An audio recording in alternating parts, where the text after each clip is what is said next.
Save the date, October the 6th, 2022. The Pixel 7 and the 7 Pro are going to finally be here, which I say finally. Normally it wouldn't be a finally discussion because the Pixel 6 Pro and the 6 just came out a year ago. I think October 24th was the date, 28th if I can remember correctly off the top of my head. October the 6th. And this will be an interesting day, maybe one that will live in phone infamy. We're finally going to get something cool. We're going to get the Pixel Watch. Yes, so everyone who's been clamoring for a Pixel Watch for years and years and years, maybe you'll all show up and buy one. Probably not. I'm sure most people wait for the reviews. I will get one. I will review it. I don't know if Google's actually going to send me one. It's kind of a weird relationship with Team Pixel because they don't send me everything. And they don't tell me what they're sending me. So I can only assume, as long as I haven't been kicked off the team, and I just don't know about it yet because you never know, the Pixel 7 and 7 Pro, I'll likely get one of them. Last year it was the Pixel 7 Pro. They sent me the Pixel 6a. They sent me the Pixel 5a. They sent me the Pixel 5. So they don't usually send me all of them. So just like last year, I went out and I bought the Pixel 6 on launch day. Likely I'll have to go do that again, buy the Pixel 7.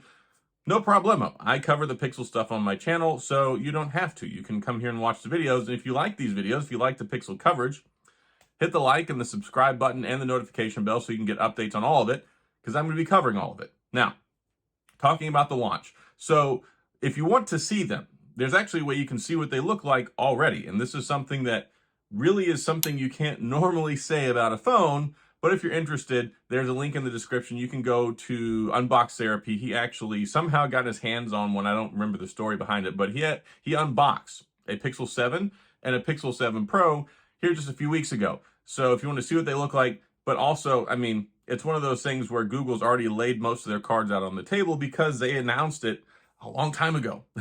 They're like, hey, Pixel 6a, by the way, Pixel 7 and 7 Pro are going to come out this fall. And of course we knew that, but normally they don't show that stuff off that early. So from what I've seen, what I've been able to gather from the images, from the hands-on videos and things like that, they look very similar.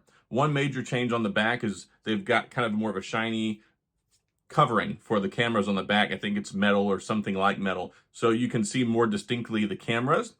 Those stand out a little bit better as opposed to just this black bar. And I think that that probably is a good decision on brand for Google.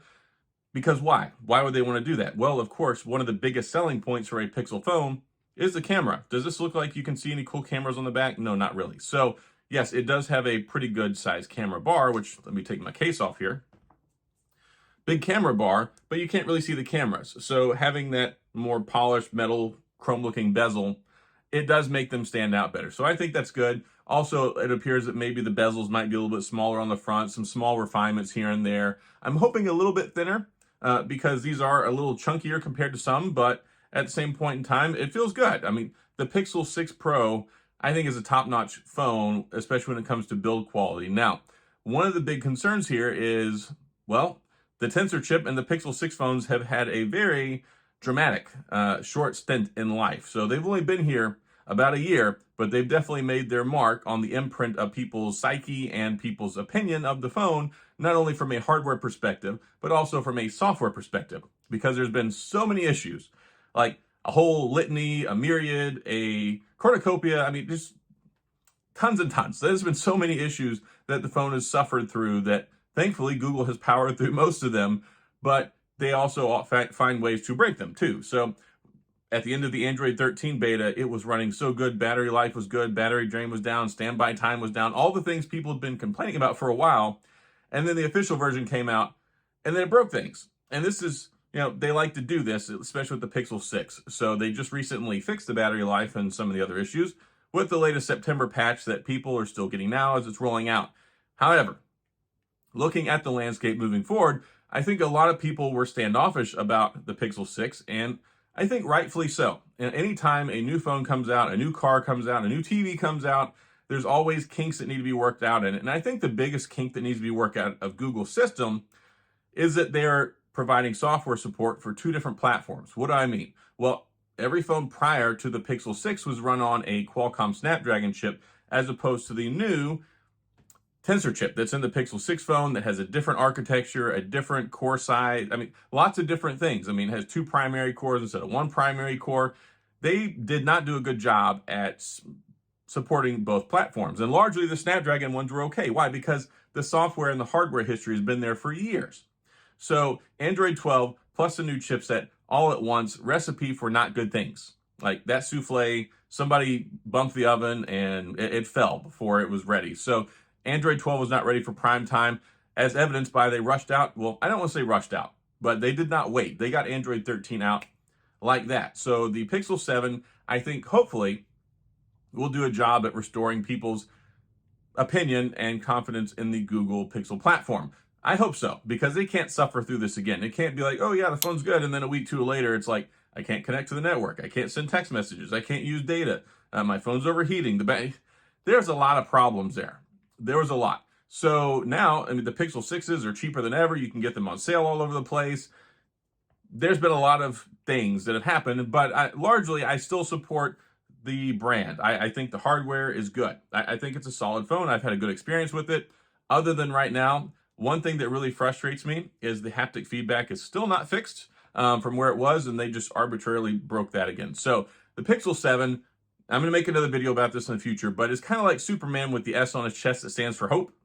The Pixel 7 stands for hope. I think the Pixel 7 hopefully will show up, be the knight in shining armor for the Google brand, for the Pixel line of devices, and give us the experience on day one that we all want and that we look for and that we expect in a Pixel device. And hopefully it'll deliver on that. I thought the Pixel 6a was going to deliver on that, and it did not. So at this point in time, it's probably understandable why you look around and see there's more Samsung fans, more Apple fans, and then maybe third or fourth or fifth place you might get down to Google. Google has always had quirks about them and their phones, but they've also always provided a really good software and software implementation, new feature experience. And that's the thing, the Google experience.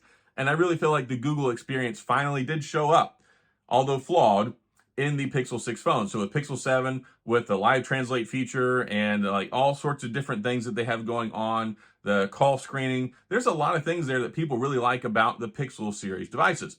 So if they can get some more refinements on the camera, if they can bring that more up to speed, if they can polish up the design, if they can give us a completely flawless, really good Android 13 experience, I think that's going to go a long way. Another thing that I'm curious to look at is also the price. So I'm hoping the prices stay the same. If they can stay the same, the $899 and then the $599, I think that will move mountains when it comes to trying to sell these devices to people, which of course I think that's probably what Google wants to do.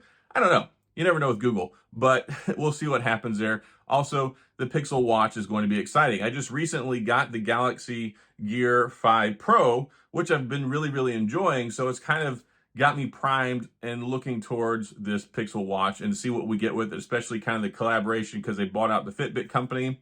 We'll see. It would be kind of nice to have a Android/Fitbit kind of version of the best of both worlds when it comes to a everyday smartwatch. So we'll see what we get there, but that's it. October the 6th, mark your calendar, be there, be square, and we'll see what happens, but I'll be covering it along the way, and that's all I got for now. So if you have any questions or comments, please go down in the comment section. I will get back with you. If you enjoyed the video, please hit the like and the subscribe button and the little notification bell if you want updates when new videos come out. And as always, thanks for being here. I appreciate you watching, and I'll see you guys next time.